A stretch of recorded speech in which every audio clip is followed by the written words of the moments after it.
Hello and welcome to another exciting episode of Reboot It. Tonight we're joined by Mark Boltz-Robinson. And Amanda Berlin. Awesome. You all did it without prompting this time. I know. I'm never used First to introducing myself either. In 84 episodes that people actually did it right. I remember. So how are you all? Very well. Fantastic. So it's been a long time. I apologize. My life's gotten really kind of crazy and busy. So yes, I will do my best to bump out these episodes coming up. So we're coming up on Christmas break. Amanda, how was your trip to New Zealand? Absolutely fantastic. I want to go live there. Really? Yes. Did you try the Riesling? No. New Zealand has actually some pretty good Riesling. Really? Yeah, and the food's supposed to be pretty spectacular too. Food was really good.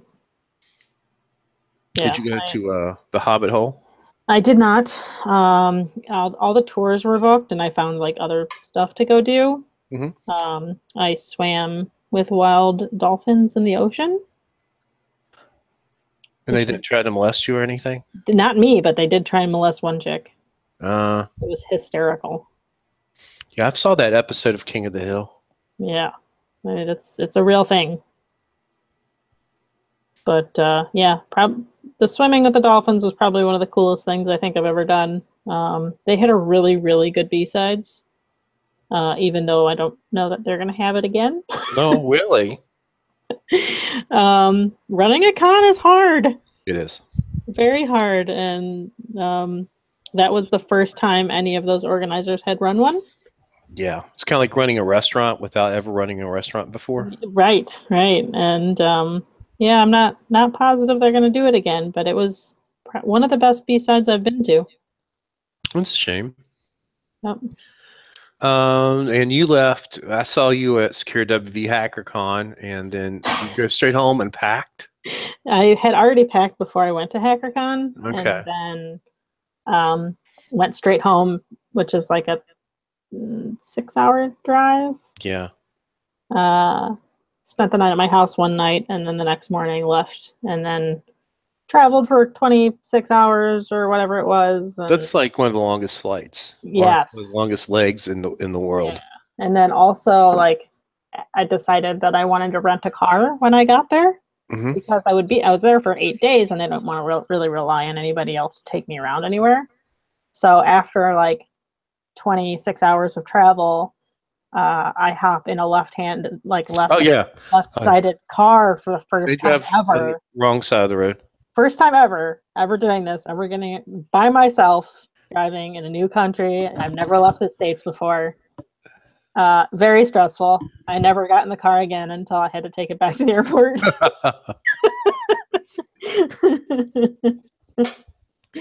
Yeah, those are the things you don't think of.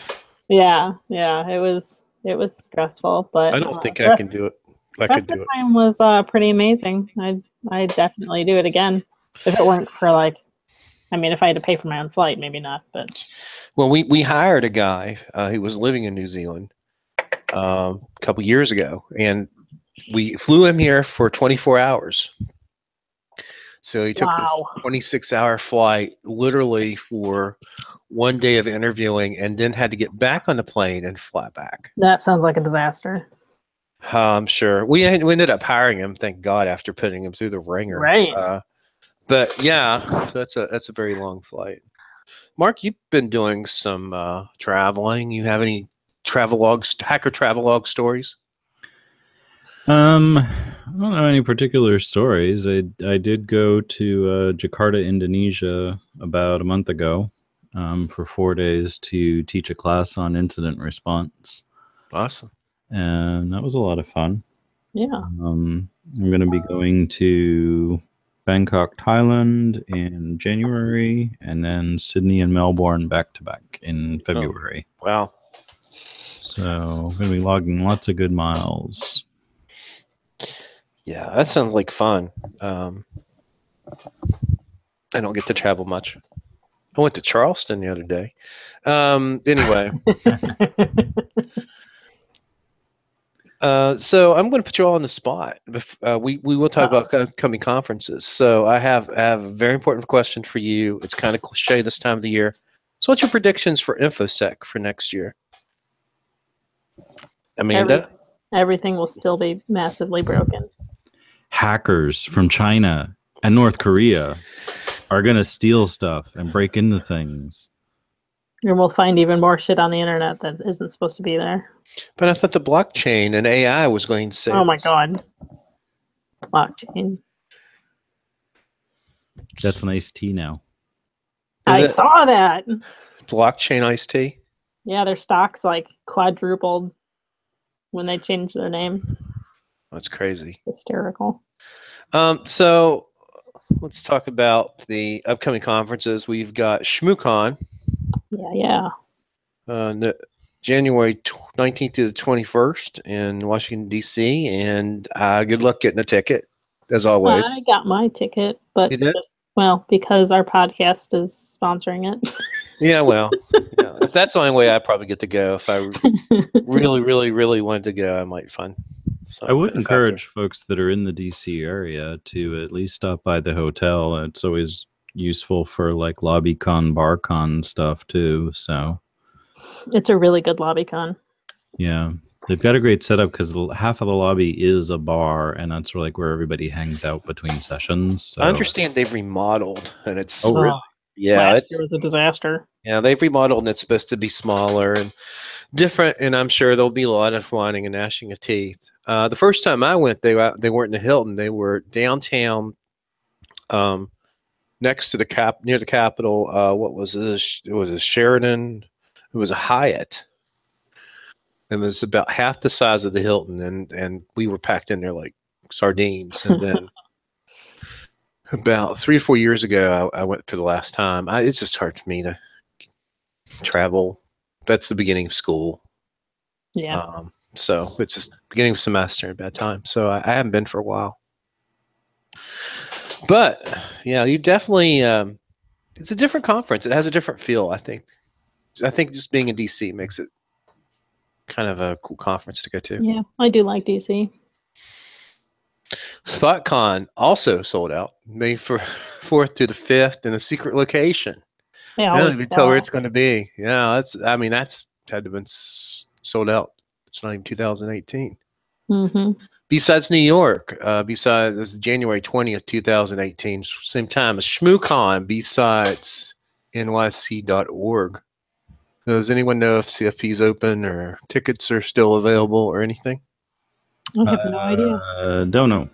Looks like tickets, volunteers, all that's open. It's at John Jay College. Check out the website. We don't have a lot of upcoming conferences. I went and tried to find some. AID 2018 will be in April. We don't know exactly the details yet. But B-Sides Indie is in March. I don't know exactly when because BesidesIndie.com is all Japanese and I can't find their 2018 site. So you don't read Japanese? I do not. Google Translate just seems to think it's for sale. Awesome. Well, sounds like they may have an issue. I don't think they actually, obviously they don't own BesidesIndie.com, but I think there's got to be a B-Side site for it somewhere. Isn't there like a master's B-Side site? There is securitybsides.com. Yeah. I was too lazy to go look it up, though. It's all good. For being honest. Which may also have other B-Sides that may be of interest to folks in local areas. That's very true. So stories this week. I kind of threw some stuff together. And the first thing that's got my interest is Bitcoin. So who's heavily invested in Bitcoin? I am not at all. I had like one Bitcoin, I think, on a phone that died, and I couldn't get it recovered. God. Yeah. Yeah. I actually wonder how much Bitcoin is actually lost to lost wallets, lost keys. There's so many people that probably got like Bitcoin back in the day that had a wallet and just never bothered backing it up, or it got lost, or I'm thrown one out of them. or whatever. Yeah, I didn't I'm think it one was of ever going to amount to anything, so why bother? I had a colleague that had 3 or 4 Bitcoin on a drive that he thinks got thrown away. Yikes. So, but that's been at a big slide. It's lost in the last week. It's down $3,000. Yeah, I think it hit that bubble. And so everyone would, whenever the Bitcoin Cash, whenever it went up for trade on Coinbase, and it's going up in price. I guess so. I don't know a whole lot about it, but I was reading my friend Aaron that lives, I think it was in Toronto. I know it's Canada somewhere. Went saw through that this, one there together. yeah, went through like this gigantic hassle of trying to actually turn his Bitcoin back into cash, Well, and had a lot of fun trying to do that. I had no issue. I used Coinbase and I did some day trading with Bitcoin. I didn't make any money. In fact, I probably lost a little bit of money, but I got out before the big slide. Yeah. And Coinbase makes it really easy. But I think what's happened with Bitcoin is all of the shysters have shown up. Like all the people who, What do you it's mean? all pump and dump scheme now. Oh, right. And when the suits show up and they're starting to look at regulating it, and I went to a seminar was it earlier this week or last week? It all runs together now. It was last week, and it was a Chamber of Commerce type meeting with a bunch of bankers, and they're talking about Bitcoin and blockchain, how Bitcoin could double by Christmas, and I bet all these people just took a bath. Yeah. And it's all blockchain now. It's like, well, blockchain can be used for financial transactions. Here's my question about Bitcoin: when you run out of Bitcoin and you're no longer awarded Bitcoin for mining, for actually doing the calculations behind the blockchain, who's gonna actually do blockchain transactions if there's no reward? Well, I think there was an article I was reading about the exponential increase in the cost of the transactions now, because apparently it gets compounded as more transactions take place. And since there's so many people who are buying and selling, that it created a situation now where the newest mining takes an extraordinary higher level of power than it was before. And I was reading about like the big mining options in the big Bitcoin mines in China. Yeah, it's apparently also in North Korea. Pretty crazy.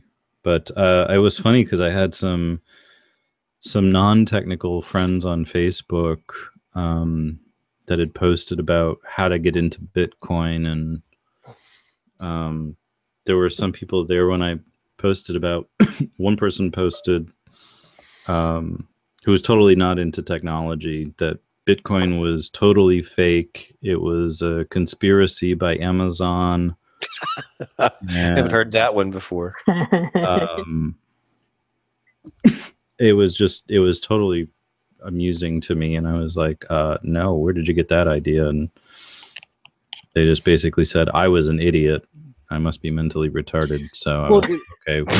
Here's the thing about Bitcoin that's attractive. One, it's a hacker currency, right? And I think now that the suits have shown up, that most of the people who are technologists or hackers are now retreating from the market, because when the suits show up, especially, it's like they've turned DEF CON into Black Hat. It's Right. It's RSA now. It's no fun. Well, I'm curious as to how they intend to look at ways in which they're going to regulate it. I was reading up on some of that because the same self-proclaimed expert on the non-existence of Bitcoin had also said something that it's a felony to create your own currency. Oh, you can create your own currency in a heartbeat. I don't think there's no law against that. So no. In fact, people are doing whether that it's legal tender, quote unquote, backed by a government or insured by the FDIC or it's none of that. But there are these things now called initial coin offerings. So, for example, if you were to make your own your own Bitcoin, like Mark Coin, for example, or, and you were to offer it, into the public stream of commerce, the SEC actually might show up and say you can't do that because it's an unsecured, it's an unsecured security. Right, Or but I unregulated mean, security. that's basically They- how the Dutch got people to buy into the whole concept of paper currency in the first place hundreds of years ago. So and there are people who are doing their own currency. So yeah, now, there's tons of alternative coin. There's Dogecoin and Oh, yeah. Ethereum and all those others. Litecoin has been doing pretty well. So. It's up $20 in the last week. It's only worth $285.60. So I think what you're going to see now is a bunch of different kinds of cryptocurrency pop up because everyone wants to ride the wave. But the question is, now is the wave over? I thought the wave was over a while ago and then it popped up again. So I don't know. When they're talking about Bitcoin on CNN and you can't go to a restaurant without people around you talking about how they're becoming billionaires on Bitcoin, that's a problem. And I mean, I had a friend recently quit his job because he was making crap ton. well, he might want to get his job back. That's what I was thinking. It was before it got in the news and everything, but still, I think probably the bubble would have affected them. Well, I mean, if I'm sure people still have made money, it's just if there are stories out there where people have taken out second mortgages to buy Bitcoin. Which is ridiculous. Yeah, and so it was 15% off its all-time high yesterday, and we also have the stories. There's one in here about apparently Bitcash transactions got halted yesterday as well because of allegations of insider trading, and then there's a bunch of exchanges that have been hacked. Yeah, the North Koreans supposedly heisted another one. So you look at this and you think to yourself, I have about $70 in Litecoin. Full disclosure. Am I going to become rich? No. Maybe if I hold it for 10 years, I don't know. I mean, there are people who bought Bitcoin back in the day that probably are making bank. Whitey Cracker seems to be making bank. At least that's what he says. Well, you must clearly be somebody who's a criminal element on the dark web, which is one of the other comments to the friend's post about wanting to get into Bitcoin, because it's only used for evil, nefarious purposes by evil, nefarious people who want to launder money. I mean, I've been looking at hiring a hitman, just full disclosure, but well, thank you everybody, and have a good night. I don't have enough Bitcoin yet. Well, I know that the U.S. Senate has tried multiple times, including our senator from West Virginia, who believes that Bitcoin is a tool of the devil, to try to basically ban the trade or the exchange of Bitcoin. But if you kill Bitcoin, what's the next cryptocurrency that's going to come along? Right. And I think when the Wall Street suits show up and start talking about Bitcoin IRAs. Yes, the criminal element is here because it's sort of like penny stocks in the 1980s, completely unregulated. You can pump and dump these things all day long, and some people are going to make money, and some people are just going to get suckered. Yep.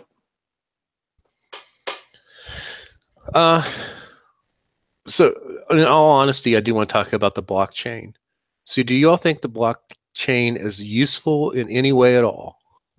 I don't know enough or about is it just another example of a new technology that's going to get bandied about as being a panacea for all of our ills?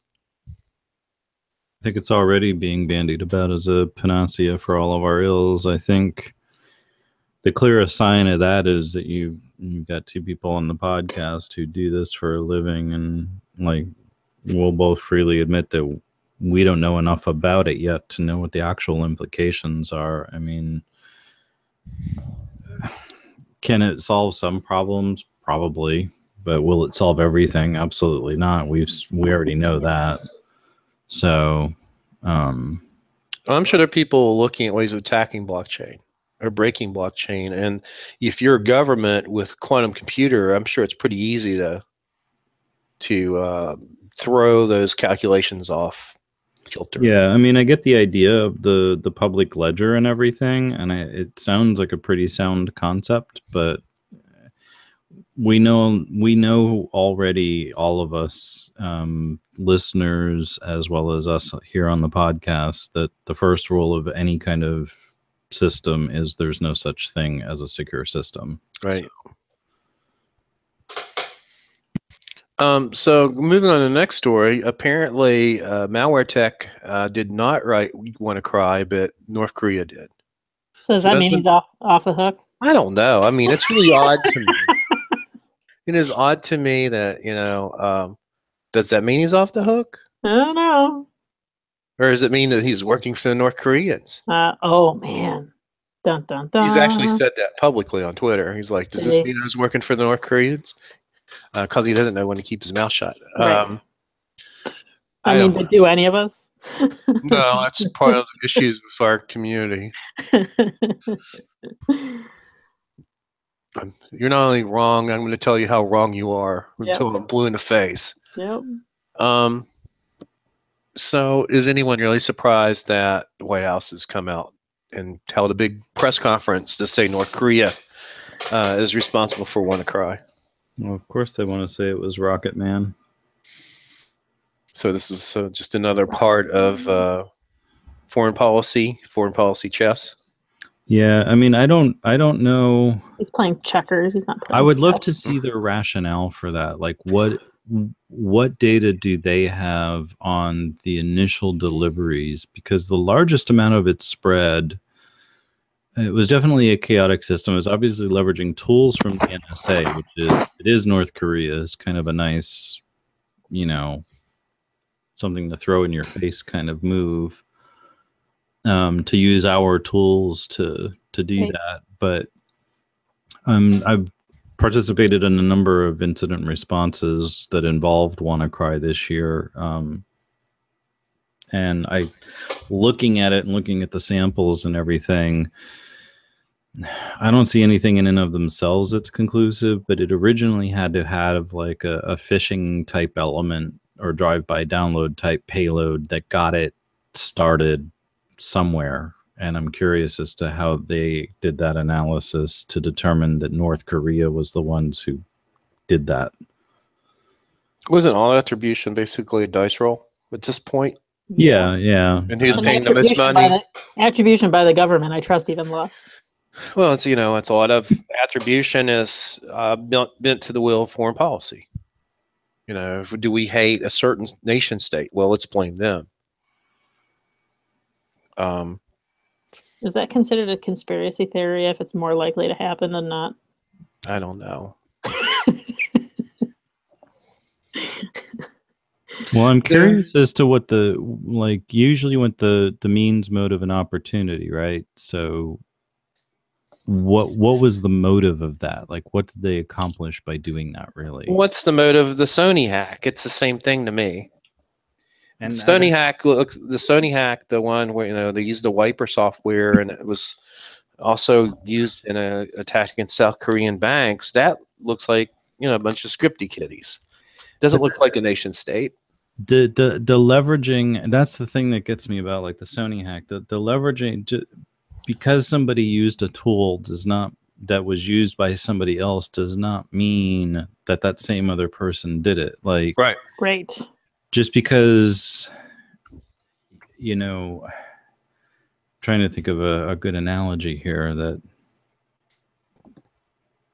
I can't think of one offhand, but I mean, you can't just say that just because a particular tool was used that, the next time it happens, some other person, must be behind it because of the same thing. Like, well, how much reuse takes place among just people? Look at how much code is built by just having people like Googling through Stack Overflow and copying and pasting stuff until it happens to work. I mean, I fail to buy that as any kind of legitimate point to attribution. So And I don't just because Sony happened to have a movie that made fun of Kim Jong-un, I don't see that as that at least has more motive behind it than WannaCry. I mean, I don't know. Yeah, I agree with you. And there's, we said a lot of this stuff before when we've talked about attribution.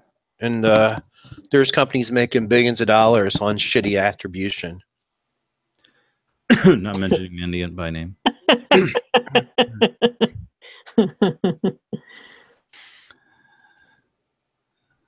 I mean, we can get back to the DNC hack, where all that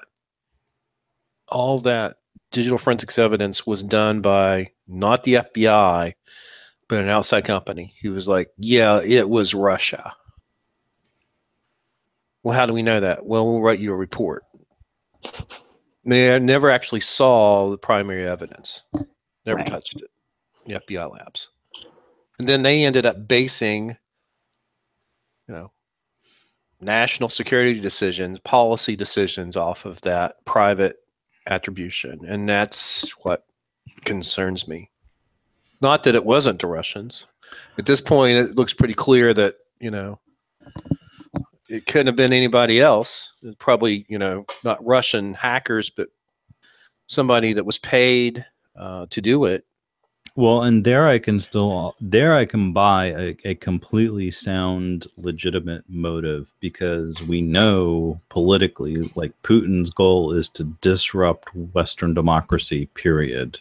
And it's in part due to a revenge motive, if you will, because he, as former KGB, wants to, like, he despises the fact that Russia lost all of that power and dominance in the world with the fall of the Soviet Union. He's still fighting the Cold War. War.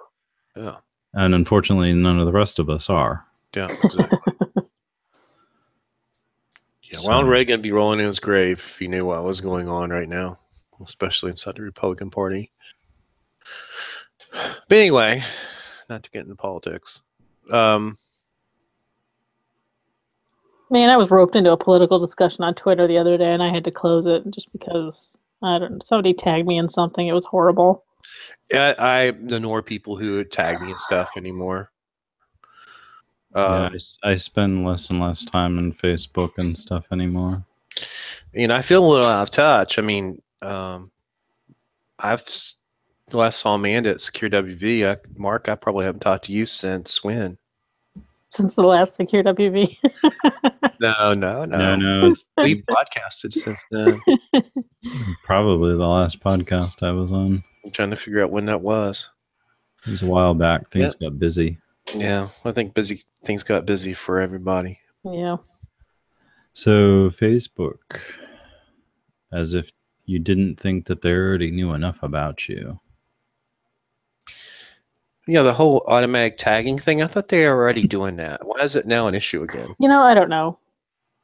Well, that's like some people realize that the Apple Photos thing, like if you search for different keywords like cat and stuff, it'll all of a sudden it comes up with all these pictures of like your cat. And they've been doing that forever. I was like, yeah, that's how they like subject categorization to help you find the photos that you're looking for when you don't know because you can't remember where you put that picture. Like that's the whole point. Like, but at least Photos is like your own library, like for you, like not really, unless you choose to share it, it's not shared with anybody. Whereas Facebook is other people can post pictures of you and you're kind of tagged in it, even though you're not.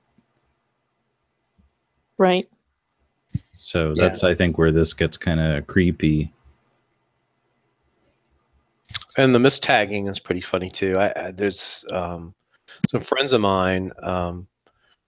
His daughter kept being tagged by one of his male friends, and he just looked at his wife and said, "Is there something you need to tell me?"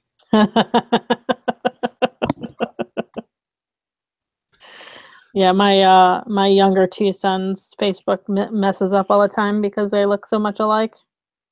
So I always have to change that. But They're probably ones who can get past the Face ID on an iPhone too.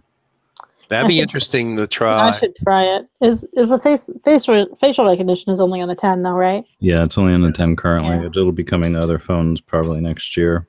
Okay. I've tried it on a few things, and it's actually interesting. Like, my phone won't unlock if I have like the electric toothbrush in my mouth. Or like the cat had her paw on my nose, and it didn't unlock then because it didn't like the geometry. And that's interesting. But like hat and glasses weren't a problem, but nobody else in the house successfully could unlock the phone. So I didn't, but the guy in my Raspberry Pi group ended up building a 3D scanner out of Raspberry Pis. And we had some interesting ideas, which was to basically scan a face and then make some sort of physical representation of it, maybe like 3D printed or something. Somebody's mask then? Yeah. So because the geometry would be the same. Right. But we're looking for grant money if anyone's interested. It takes about $3 million. But the scanner itself was pretty cool. I think he had less than $1,000 in it. It was pretty cool though. Well, Jason Street has that 3D scanner thing. Yeah, he was doing the hacker chess pieces. Right. Something that Mark Rogers and I were talking about on Facebook when they first announced the Face ID tech was whether or not, like, the implications of the hacker chess set. But supposedly you need to have, especially if you have the setting for requires attention, which means you have to have like your eyes open. So like in theory, if my eyes are closed and I look at the phone, it won't unlock because my eyes aren't open. Mm-hmm. And it's supposed to, I think, because it's infrared, it's supposed to also verify that there's like a temperature to it. Oh, okay. So cold, dead things supposedly shouldn't work. Like a dead person. So the police isn't going to go to a crime scene, find a dead body, pick up the phone, and then try to unlock it by using the dead person's face. Which is what Apple kept trying to tell the police. Like, you know, if they had gotten the dude in Texas at the church, if they had just taken the guy's finger and stuck it on the damn phone right away, they would have unlocked it and it would have been fine, and then they could have changed the passcode to whatever they needed to change it to. But they waited over 48 hours and then they called Apple, and Apple's like, well, too late now. Right. So yeah, so that was a thing. But the hacker chess thing would be it at least gives you the 3D scan. But the whole thing is like way too complicated. But then again, Uncle Sam is now apparently requiring on outbound flights, if you are in the US and you want to leave, that they're actually setting up scanning stations at the gate areas and requiring everybody to do a facial scan before you board the plane, even if you're an American. Like, supposedly there's a gray area in the privacy documents I was reading on DHS as a result of this next article at citylab.com, that you theoretically can opt out, but it doesn't really explain what happens if you do that. You go to prison. Probably. So supposedly everybody has to get scanned on the way out as an exit requirement. And I'm like, since when as Americans are we like required to do anything? Like, it used to always say, love it or leave it. Like, you could always leave the country if you didn't like it. Well, apparently now you can't. Really? At least not by plane. That's weird. I'm going to start taking boats everywhere. I'm just going to start walking everywhere. Well, and I think that now, like, they say that they put it in a VPC, virtual private cloud. I don't trust anything. Oh, it's probably a brief period of time that supposedly is supposed to be deleted by the conclusion of your flight. Lies. Do we really believe the government's deleting all those photos 48 hours later? Is that contain an Amazon S3? They don't say. They only start citing like NIST special publications for what governs the security of it. Yeah, I had some conversations with members of Congress. I'm not name dropping or anything, but I did. About things like they want to move everything into the cloud, apparently, in federal government. I'm like, you all should think about that. What could possibly go wrong? Right. Close down our data centers. Let's pay too much money on these data centers. Well, the defense contractors have already proven how secure that is with all of their S3 data breaches. So. Right. Or the best one was the USB stick the guy found in UK with all of the travel plans for the Queen of England and all of her security detail and everything. I missed that. Yeah, they found it at Heathrow. Huh. Yeah. Yeah. You think that you're never going to see things like this, and then you do. That's why I plug in all the USB drives I find.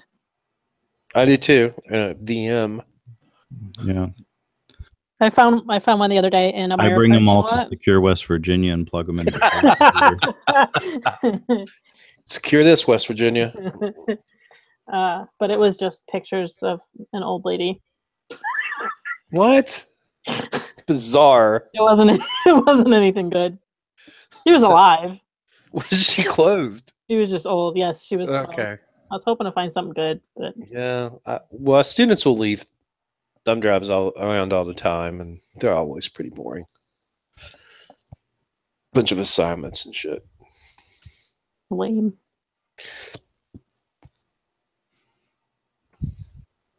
I suppose that's a good thing with the new MacBook Pro and the USB-C ports. I really have to put thought into plugging a USB stick into my computer currently. My biggest problem with USB sticks, I have so many of them, I can't remember what's on what. I never use them anymore. Everything I have is in the cloud. Well, the main thing I use them for is to burn like Linux ISOs onto the USB to install new stuff. I put a lot of VMs on USB sticks so I can move them around. I guess I have a USB hard drive.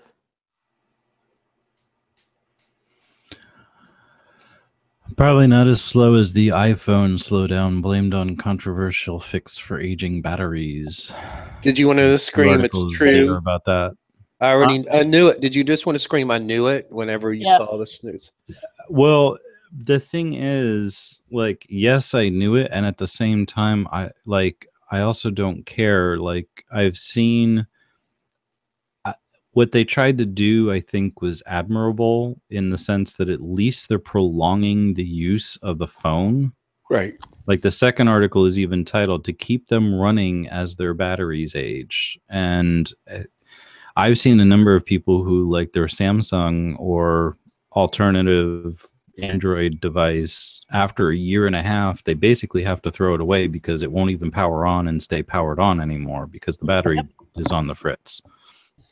Mine just completely died about 2 months ago. So my question is, would you want to have it at least last a bit longer? So, like, I mean, if it's your grandmother or your mom, if it's a little slow, does it really matter if they get more use out of it versus having to toss it and get a new one?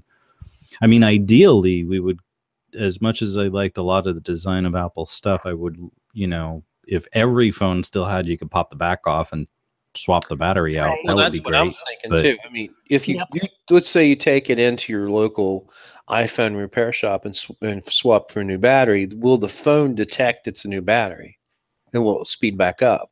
I would think so. I mean, the Apple software is looking at the model unless there's a change somewhere in the firmware that says there is a marker change because I had that with my laptop. I had to get I had an older MacBook Pro and I got a battery swap like after 3 years, and it actually notably, like, I use like the little iStat thing that tells me like how many battery cycles the battery's gone through, charge rates, and all this other data on the battery, and it knew that it was a different battery, which is much better condition and health. So that means that all of us who have older phones who want to keep them for a while and they're slow, we can take them and get new batteries, and maybe they'll fix the slowness issue. Probably to a degree, but I'm betting that part of the slowdown comes from code optimizations. Yep. Apple forced Hardware. everybody with the latest iOS to get rid of anything 32-bit. I think I spent a good 45 minutes going through and finding all the apps that no longer worked that I probably never used anyway, and had to delete them all. Yeah. Because the developer never updated them. So I think there was only an IPv6 calculator.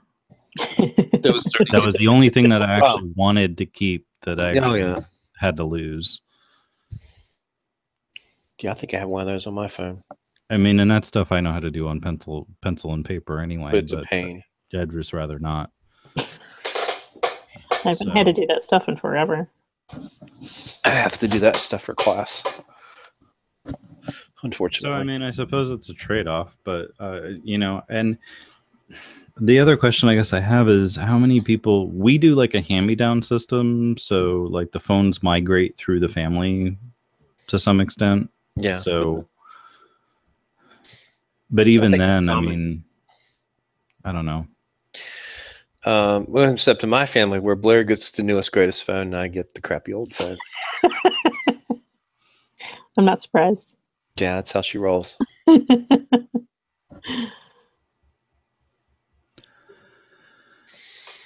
So the last story we have is the one that Mark threw up, which is yet another Amazon S3 breach. I didn't see this one. What's in this one? The data of 123 million Americans. Basically every American alive. Oh. Wasn't there one recently that was every Canadian? Yeah, so this was all of the data from so Alteryx does data analytics, and they had all this data from Experian and the U.S. Census for 2010. Nice. 248 aforementioned category types. That's every person in America. Yeah, religious stuff, gadgets you're interested in, how much you make, current home value. My question is how big is a breach that's too big? I mean, how would you actually, as an attacker, use this information? I don't know. Maybe I just don't have that. I don't have that. Sort out the people who have an income above a certain amount, who have a title of C something, and you spearfish the crap out of them. Anybody that's above 65. Yeah, I mean, spearfishing would be one thing. Social Security fraud. Not that anybody gets a big check from them anymore. IRAs. I mean, there's a bunch of different things that could be used. Now, I will note one of the things about these breaches, it does say home address and mortgage info. Mortgages are public record, so that's people freak out. Oh my God, how does everybody know that I have a mortgage? I'm it's a public record. And how much your house is worth, and how much you bought it for, and all. And you can actually make all that a lot easier by just using Zillow. Right. We do that open source class. So, I'm find my house and how much I paid for it, and pictures of the inside, which is easily done. Yeah. Using any realtor site, especially one that's been sold recently. Right. So I mean, that's all meh. But it just goes to prove that we need to have better civics lessons in schools in the United States. So what is the deal with S3? Is it that Amazon rolls the instance, or the customer rolls the instance themselves and then doesn't understand how to secure it? And is the onus on Amazon to make sure that those instances are secure? It said in this case, what they did was they set the permission to authenticated users. Yeah. Except authenticated users in an AWS context is anybody who has an AWS account. Right. So that's 1 million people, and you can just sign up for free basically until, Amazon doesn't charge you until you actually roll out a server or something that actually consumes resources. But that's not a default setting either. No, probably not. But it was probably somebody was like, Not paying happened attention. to be like setting it up and thought, oh yes, authenticated users. That's what I want. I want only people that are authenticated in my thing. Right. My whole thing Not about that realizing is, the actual implication. So I you think have used S3, right? You have to generate keys for each one of those accounts. So wouldn't that stop an attacker? Huh? I mean, but that's what they're saying is that the default is that. But in this case, somebody set oh, it okay. I'm to saying a broader setting. I So, understand now. Never Okay. mind. Right. and then you can find out like the availability of it. Showdown will tell you a lot about sites and data as well. That's the funny thing about it too, is like people think that they can put something out there with some esoteric URL and nobody will find it. And it's like, Showdown have you will not find heard it. of Showdown? Like, Yeah. I mean, scanners, these things do stuff. Like, And especially if you do a Showdown scan, and you know that the organization's rolled out new servers, and bam, there they are. well, and it's It's not like, like anybody damn it, doesn't. guys, you need to put it someplace behind. Yeah, it's not like anybody doesn't know the public IP address blocks for Amazon for these things either. So, Is it me, or I just find AWS hard to use as a product? And is it the confusing web interface that's part of the issue? It is a very confusing web interface. I think so too. I know they do maybe training. you can use it more. But Almost like you have to have an expertise in like Amazon Cloud to use it. Sort of like we're learning Cisco or something, or Active Directory. It's like its own sort of esoteric, in a bubble skill set. And I don't find the documentation to be all that great either. no, we were looking into that because I had the B-Sides DC instance that we were moving, since I'm not involved with B-Sides DC anymore. And we wanted to move it to a proper, like, that's an account for the LLC as opposed to an individual. But you do things when you're starting off on something like a B-Sides where it's all just quick and dirty. Right. And so we're trying to move it finally, and just figuring out how to move an instance. I mean, I had to use up every available screen, like secondary screen on the computer and stuff, like multiple displays to have all the pages open, to follow all the instructions, to have the stuff do what it was supposed to do. And even then it took like 3 tries to get it right. Yeah, it's something that if anybody from Amazon AWS is listening, user interface design is something you might want to work on a little bit more. Back to Bitcoin. Bitcoin currently is about to drop below 14,000. And it's 10 o'clock on Thursday night. So how low can it go? It'll drop back down to not where it was, but I think close probably.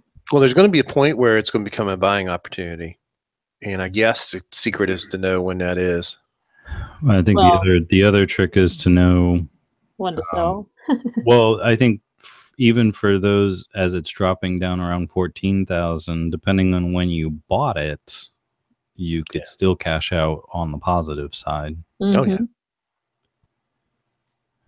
Oh yeah. So my whole thing got into that, it was just like Netscape and Apple in the 1990s, and I'll be one of those people that will constantly look back at, God darn it, I should have bought that because I intended to, but I never did, or I didn't have the money.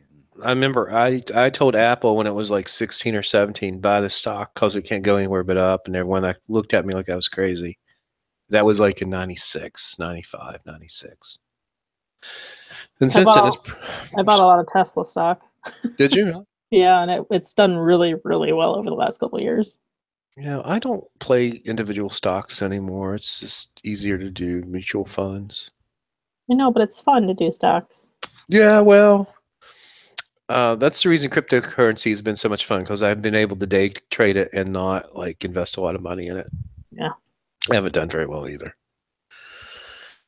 But I think I came out even. But the question becomes, is this something like Apple where you invest the money in cryptocurrency now and you just basically hold that over a long period of time?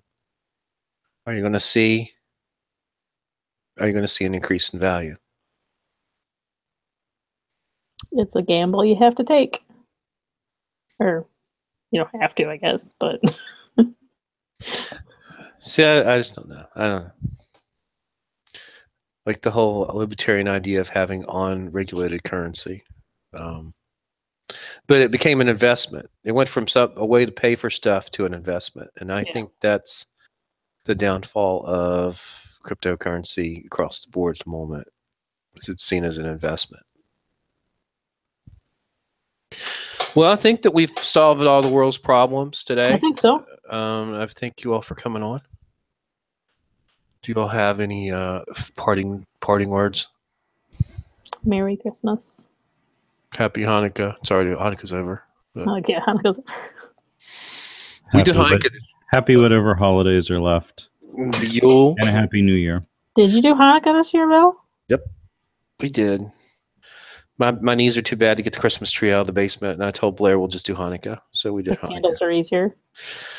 Yeah, they are a lot easier, especially our menorah is pretty small. So she did the menorah lighting, and I watched. I was giving her heck. I'm like, Blair Gardner lights the menorah. That's fantastic. And actually, I'll be honest with you, the last couple years, we have tried to do less and less material things with holidays, and it's been a lot less stress. Oh, yeah. In fact, we pledged not to buy anything for each other for Christmas, because I don't need anything. She doesn't need anything. It was just an extra stressor that we kind of... I can't wait to do that. My kids are a little young to do that now, but like I am taking them somewhere as opposed to buying them something. That's awesome. I mean, I still bought them some stuff, but not like crazy or anything. It's way better to do the whole experience thing and not material. I agree. I think it means a lot more. Yeah. Mark, do you have any big Christmas plans? Driving down to my folks for the day on Monday. I think we're going up to the mountains on Sunday. Hopefully it doesn't snow. We usually go to my parents' house on Christmas Eve, and then to Blair's parents' house on we're getting Christmas. snow all day tomorrow, part of the day on Saturday. Then it's rain for a little bit. Then it's back to snow, and snow all the way through till Tuesday night. You know, I have to find something to do for New Year's. I don't have kids for like 5 days in a row, and I have absolutely nothing planned. Come down. Blair and I are going to cook for each other, I think, and that's what we're going to do. Just come down, crash our party. I might do that. We'll have to clean the house, though. But that last time I helped you clean, didn't I? Probably. We let things pile up on us here pretty bad. Dude, I finally folded I'm so proud of myself every time I fold laundry, even though I probably should be doing it all the time. But I finally have, because I always wash it, right? But I hate folding laundry and putting it away. I do too. So I always have just these giant piles of clean laundry. That's my only flaw, so I'm all right with it. But I finally folded all my laundry since I got back from New Zealand. Awesome. Yeah, actually, I need to get down and put some laundry in the dryer. Yeah, I suck at folding laundry. It's horrible. But anyway, guys, I appreciate you coming on tonight, and we're going to stop the broadcast here in a second. So good night, everybody. Bye, everybody.